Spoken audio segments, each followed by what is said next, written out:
السلام علیکم ورحمۃ اللہ وبرکاتہ۔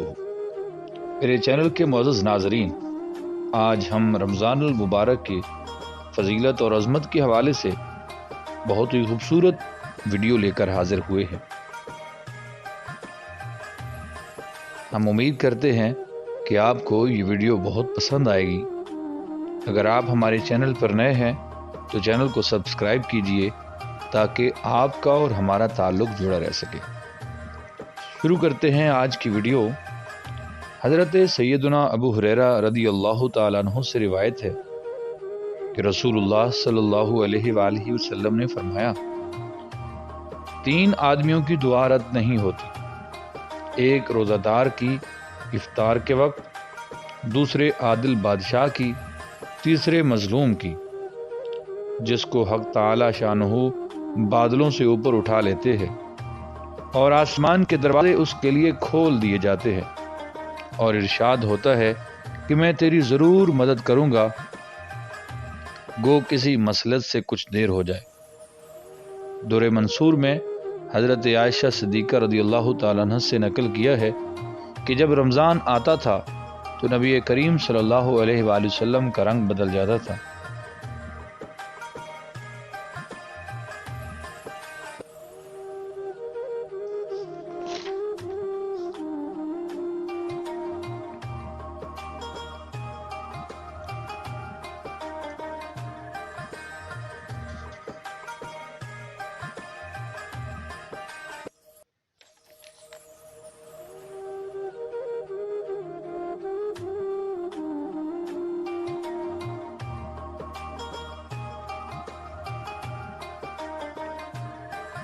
جب رمضان آتا تھا تو نبی کریم صلی اللہ علیہ وآلہ وسلم کا رنگ بدل جاتا تھا اور نماز میں اضافہ ہو جاتا تھا اور دعا میں بہت عاجزی فرماتے تھے اور خوف غالب ہو جاتا تھا۔ دوسری روایت میں فرماتی ہیں کہ رمضان کے ختم تک بستر پر تشریف نہیں لاتے تھے۔ ایک روایت میں ہے کہ حق تعالی شانہ رمضان میں عرش کے اٹھانے والے فرشتوں کو حکم فرماتے ہیں کہ اپنی اپنی عبادت چھوڑو اور روزہ داروں کی دعا پر آمین کہا کرو۔ بہت سی روایات سے رمضان کی دعا کا خصوصیت سے قبول ہونا معلوم ہوتا ہے، اور یہ بے تردد بات ہے کہ جب اللہ تعالیٰ کا وعدہ ہے اور سچے رسول صلی اللہ علیہ وآلہ وسلم کا نقل کیا ہوا ہے تو اس کے پورے ہونے میں کچھ تردد نہیں۔ لیکن اس کے بعد بھی بعض لوگ کسی غرض کے لیے دعا کرتے ہیں مگر وہ کام نہیں ہوتا، تو اس سے یہ نہیں سمجھ لینا چاہیے کہ وہ دعا قبول ہی نہیں ہوئی، بلکہ دعا کے قبول ہونے کا معنی سمجھ لینا چاہیے۔ نبی کریم صلی اللہ علیہ وآلہ وسلم کا ارشاد ہے کہ جب مسلمان دعا کرتا ہے بشرطے کہ قطع رحمی یا کسی گناہ کی دعا نہ کرے تو حق تعالی شانہ کے یہاں سے 3 چیزوں میں سے ایک چیز ضرور ملتی ہے، یا خود وہی چیز ملتی ہے جس کی دعا کی جائے، یا اس کے بدلے میں کوئی برائی یا مصیبت اس سے ہٹا دی جاتی ہے، یا آخرت میں اسی قدر ثواب اس کے حصے میں لگا دیا جاتا ہے۔ ایک حدیث پاک میں آیا ہے کہ قیامت کے دن حق تعالی شانہ بندہ کو بلا کر ارشاد فرمائیں گے، اے میرے بندے، میں نے تجھے دعا کرنے کا حکم دیا تھا، اس کے قبول کرنے کا وعدہ کیا تھا، تو نے مجھ سے دعا مانگی تھی؟ وہ عرض کرے گا کہ مانگی تھی۔ اس پر ارشاد ہوگا کہ تو نے کوئی دعا ایسی نہیں کی جس کو میں نے قبول نہ کیا ہو، تو نے فلاں دعا مانگی تھی کہ فلاں تکلیف ہٹا دی جائے، میں نے اس کو دنیا میں پورا کر دیا تھا، اور فلاں غم کے دفع ہونے کے لیے دعا کی تھی مگر اس کا اثر کچھ تجھے معلوم نہیں ہوا، میں نے اس کے بدلے میں فلاں اجر و ثواب تیرے لیے متعین کیا ہے۔ حضور صلی اللہ علیہ وآلہ وسلم ارشاد فرماتے ہیں کہ اس کو ہر دعا یاد کرائی جائے گی، اور اس کا دنیا میں پورا ہونا یا آخرت میں اس کا عوض بتلایا جائے گا۔ اس اجر و ثواب کی کثرت کو دیکھ کر وہ بندہ اس کی تمنا کرے گا کہ کاش دنیا میں اس کی کوئی دعا پوری نہ ہوتی، یہاں تک کہ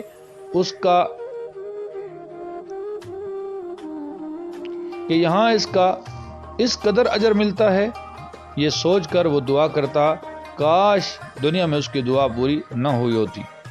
غرض دعا بہت نہایت ہی اہم چیز ہے۔ غرض دعا نہایت ہی اہم چیز ہے، اس کی طرف سے غفلت بڑے سخت نقصان اور خسارہ کی بات ہے۔ ظاہر میں اگر قبول کے آثار نہ دیکھیں تو بد دل نہیں ہونا چاہیے۔ اس سے یہ بھی ہمیں معلوم ہوتا ہے کہ اس میں بھی حق تعالی شانہ بندہ ہی کے مسالے پر نظر فرماتے ہیں۔ اگر اس کے لیے اس چیز کا عطا فرمانا مصلحت ہوتا ہے تو مرحمت فرماتے ہیں، ورنہ نہیں۔ یہ بھی اللہ تعالیٰ کا بڑا احسان ہے کہ ہم لوگ بسا اوقات اپنی نافہمی سے ایسی چیز مانگتے ہیں جو ہمارے مناسب نہیں ہوتی۔ اس کے ساتھ دوسری ضروری اور اہم بات قابل لحاظ یہ ہے کہ بہت سے مرد اور عورتیں تو خاص طور سے اس مرض میں مبتلا ہیں کہ بسا اوقات غصے اور رنج میں اولاد وغیرہ کو بد دعا دے دیتے ہیں۔ یاد رکھیں کہ اللہ جل شانہ کے عالی دربار میں بعض اوقات ایسے خاص قبولیت کے ہوتے ہیں کہ جو مانگا مل جاتا ہے، جو مانگو مل جاتا ہے۔ یہ احمق غصہ میں اول تو اولاد کو کوستی ہیں، اور جب وہ مر جاتی ہے یا کسی مصیبت میں مبتلا ہو جاتی ہے تو پھر روتی پھرتی ہیں، اور اس کا خیال بھی نہیں آتا کہ یہ مصیبت خود ہی اپنی دعا سے مانگی تھی۔ نبی کریم صلی اللہ علیہ وآلہ وسلم کا ارشاد ہے، اپنی جان اور اولاد کو نیز مال اور خادموں کو بد دعا نہ دیا کرو، مبادا اللہ تعالیٰ کے کسی ایسے خاص وقت میں واقع ہو جائے جو قبولیت کا ہے۔ بالخصوص رمضان المبارک کا تمام مہینہ تو بہت ہی خاص وقت ہے، اس میں اہتمام سے بچنے کی کوشش اصل ضروری ہے۔ حضرت عمر حضور اکرم صلی اللہ علیہ وآلہ وسلم سے نقل کرتے ہیں کہ رمضان المبارک میں اللہ کو یاد کرنے والا بخشایا ہے، اللہ سے مانگنے والا نامراد نہیں ہوتا۔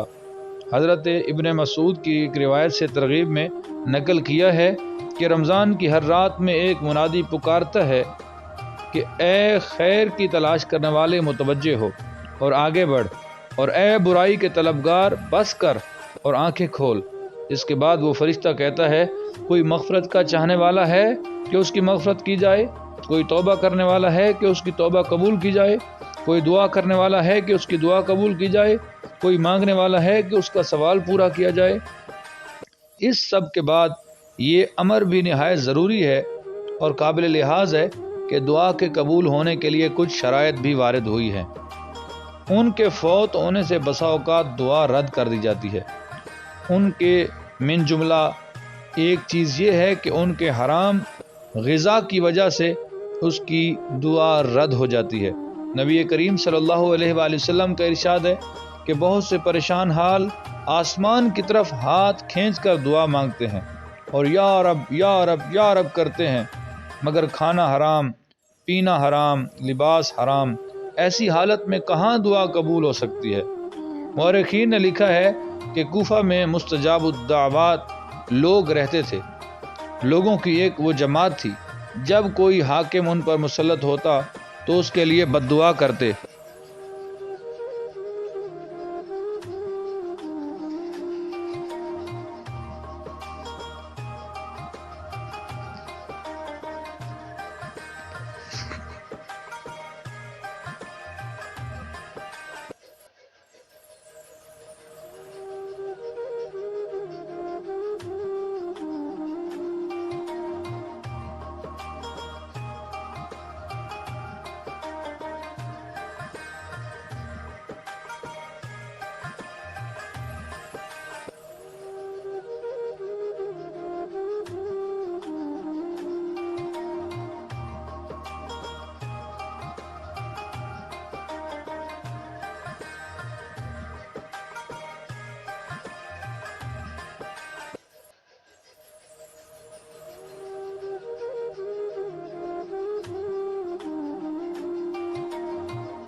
مؤرخین نے لکھا ہے کہ کوفہ میں مستجاب الدعا لوگوں کی ایک جماعت رہتی تھی، جب کوئی حاکم ان پر مسلط ہوتا اس کے لیے بد دعا کرتے تو وہ ہلاک ہو جاتا۔ حجاج ظالم کا جب وہاں تسلط ہوا تو اس نے ایک دعوت کی جس میں ان حضرات کو خاص طور سے شریک کیا۔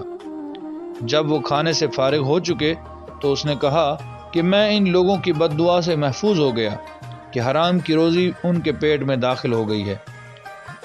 اس کے ساتھ ہی ہمارے زمانے کی حلال روزی پر بھی ایک نگاہ ڈالی جائے، جہاں ہر وقت سود کے جواز تک کی کوششیں جاری ہوں، ملازمین کو رشوت اور تاجر دھوکہ دینے کو بہتر سمجھتے